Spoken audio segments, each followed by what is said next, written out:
बंधु माने आपणकर जदि बिच्छा राशि होता है तेबे आजिर एही भिडियोटी आपण मानक पय बहुत गुरुत्वपूर्ण हेबाको जाउछि। बिच्छा राशिर व्यक्ति विशेष मानकर जीवन एही सरस्वती पूजा परठारु बदलिबाको जाउछि, कारण ग्रह नक्षत्र मानकर चलन रे एक बहुत बड़ परिवर्तन हेबाको जाउछि। तो सरस्वती पूजा परे अर्थात फेब्रुआरी मासरे बुध एवं सूर्य निजर राशि परिवर्तन करिवे। तो एहार प्रभाव 12टी जाक राशि मानक उपरे पड़िबो। तो आपणक राशि रे केउ भली परिवर्तन हेबो, आपणक जीवन रे कोन सब घटना घटिबो, शुभ हेबो ना अशुभ हेबो, से विषय रे जानिबा पई आपण माने भिडियोटी को शेष पर्यंत निश्चय देखंतु। एवं आपण जदि निजर राशि नक्षत्र जानि नाहंती तो कमेंट बॉक्स रे आपण निजर सठिक जन्म स्थान, जन्म समय एवं जन्म तारीख लेखिकी पठंतु। मु निश्चित भाबरे चेष्टा करिबी आपणकर राशि एवं नक्षत्र आपणको जणाइबा पई।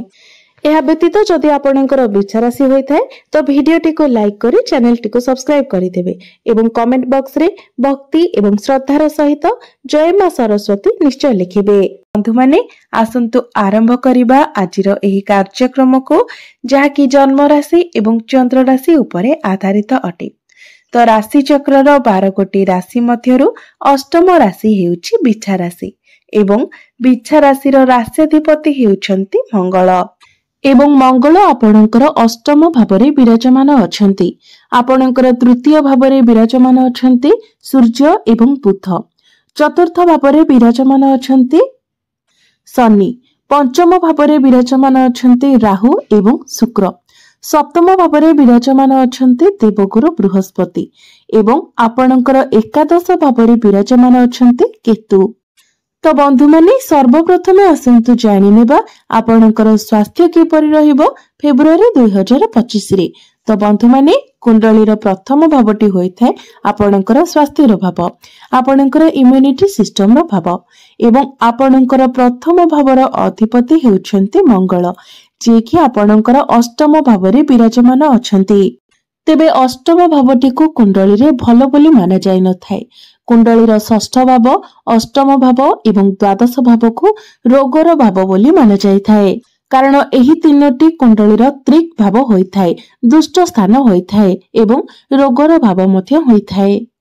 तो जेहेतु आपणकर राशिर अधिपति रोग स्थान रे विराजमान अछंती, तो फेब्रुआरी मासरे आपणकर इम्यूनिटी सिस्टम डाउन रहिबो एवं शनिकर दृष्टि मध्य आपणकर प्रथम भाव उपरे रहुछि। गुरु एवं राहुंकर दृष्टि मध्य प्रथम भाव उपरे रहुछि।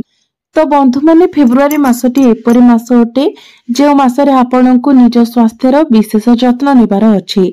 आपण जदि केवाडे यात्रा करूछंती से समय विशेष भाव निजर स्वास्थ्यर जत्न नियंतु। निजर खाद्यपेय प्रति नियंत्रण रक्षा करंतु, खाइबा पीबा ठीक रखंतु। एहा सहित निजर स्वास्थ्यर मध्य जत्न नियंतु। विशेष करी आपणकर मुंड बिंधा भली समस्या देखा देई पारे। एबे आसंतु जानिबा आपणकर शिक्षा क्षेत्र किपरि रहिबो फेब्रुआरी 2025 रे। विद्यार्थी मानक पई किपरि रहिबो फेब्रुआरी मासटी। तो कुंडलीर पंचम भावटी होइथाय आपणकर शिक्षार भाव एवं आपणकर पंचम भावर अधिपति हेउछंती देवगुरु बृहस्पति, जे कि आपणकर सप्तम भावरे विराजमान अछंती एवं आपणकर पंचम भावरे विराजमान अछंती राहु एवं शुक्र। शुक्र आपणकर पंचम भावरे उच्चस्थ अछंती। तो बंधु माने आपणकर पंचम भावर अधिपति देवगुरु बृहस्पति आपणकर सप्तम भावरे केंद्र रे विराजमान अछंती, भल स्थान रे विराजमान अछंती, जहा फल रे गुरु आपणकर पाठ पढ़ा को मजबूत बनाइबे। एहा सहित गुरुंकर दृष्टि प्रथम भाव उपरे मध्य रहुछि। तो यार बहुत शुभ प्रभाव आपणकर पाठ पढ़ा उपरे पड़िबो। शुक्र मध्य आपणकर पंचम भावरे उच्चस्थ रही आपणको शुभ फल प्रदान करिवे। मात्र राहु जेहेतु आपणकर पंचम भावरे अछंती एवं राहु जड़े मुंड विहीन ग्रह अटंती, तो से आपणको अनेक क्षेत्र रे कंफ्यूज कराइबे। आपण निज पाठ पढ़ारे जहा भी करूछंती, जेमिति करूछंती ताकू नै कि आपण कंफ्यूज होई जिवे जे मु जहा करूची ता ठीक करूची ना पुनी मते आउ किछि करिवार अछि। तो ए सब को आपण को कंट्रोल करिवार अछि।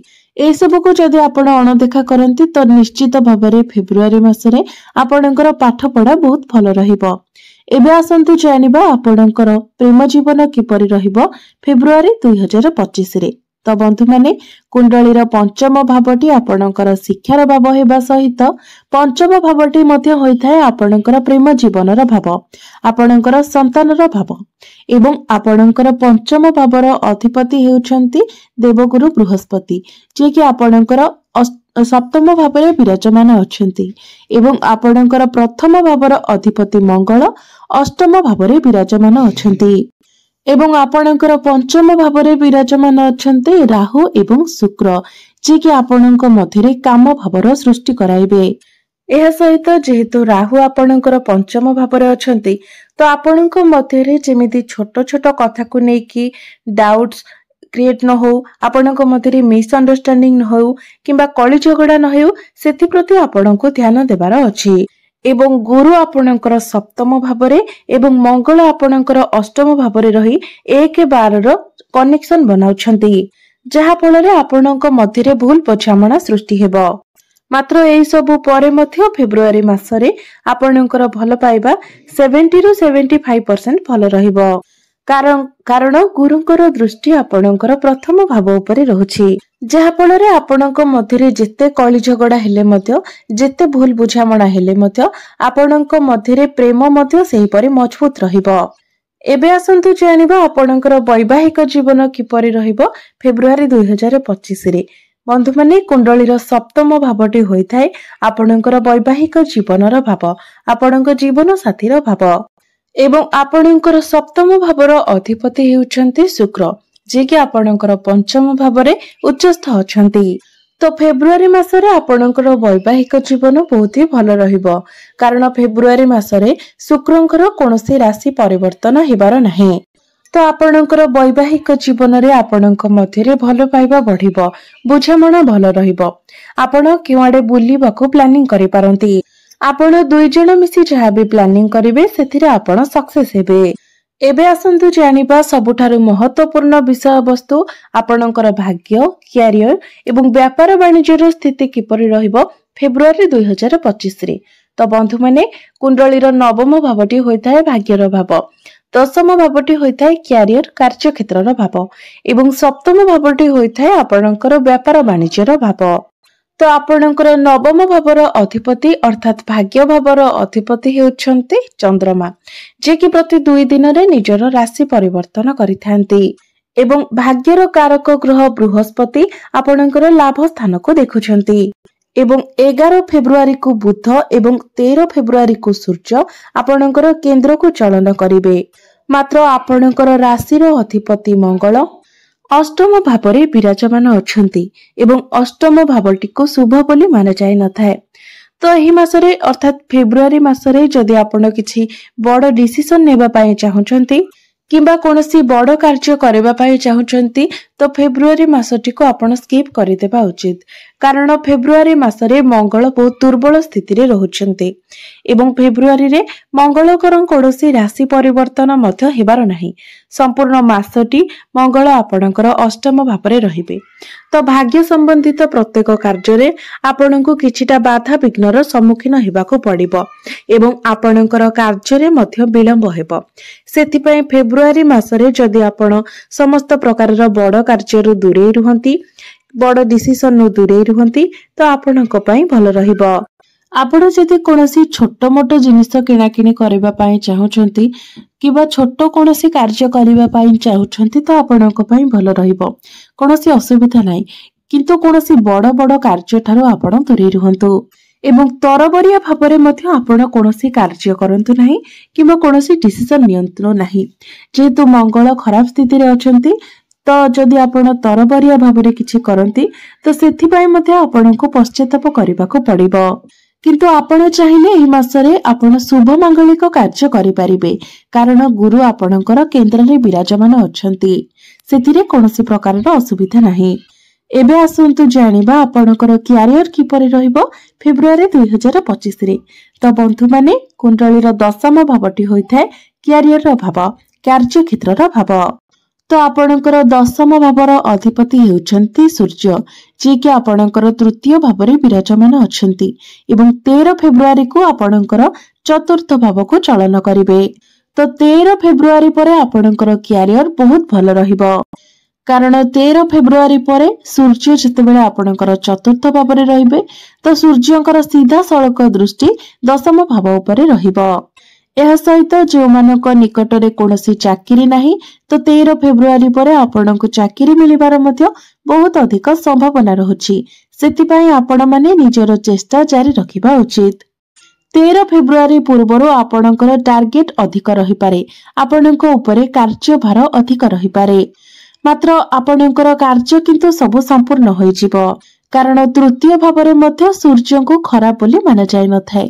तृतीय भावरे मध्य सूर्य शुभ फल प्रदान करिथांती। मात्र 13 फेब्रुआरी परे आपण टिके रिलैक्स हेबे, आपणको अधिक अपॉर्चुनिटी मिलिबो, आपणकर मान सम्मान बढ़िबो, आपणको प्रशंसा मिलिबो, क्यारियर रे आपणको किछि खुशी खबर मध्य मिलि पारे। एबे आसंतु जानिबा आपणकर व्यापार वाणिज्यर स्थिति किपरि रहिबो फेब्रुआरी 2025 रे। तो बंधु माने 11 फेब्रुआरी को बुध जेतेबेले आपणकर केंद्र को आसीबे तो 11 फेब्रुआरी परे आपणकर व्यापार वाणिज्य सर्वश्रेष्ठ रहिबो। तो बंधु माने एबे आसंतु जानि नेबा किछि विशेष प्रतिकार विषय रे, जो प्रतिकार गुड़िक करबा द्वारा एही मासरे आसुथिबा समस्त अशुभत्व गुड़िक दूर होई पारिबो, समस्या गुड़िक दूर होई पारिबो एवं आपणଙ୍କୁ अधिक शुभत्व प्राप्ति हेबो।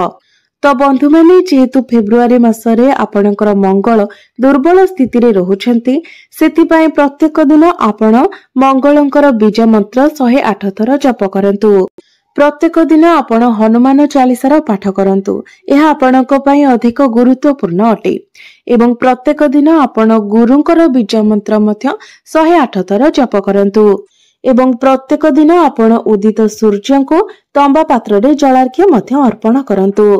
निश्चित भावरे समस्त अशुभत्व गुड़िक खंडन होई आपणको शुभत्व प्राप्ति हेबो, आपणकर भाग्य रे उन्नति आसीबो। तो बंधु माने आपणकर जीवन मंगलमय हेउ, एहा ही ईश्वरंक निकटरे मोर प्रार्थना। धन्यवाद।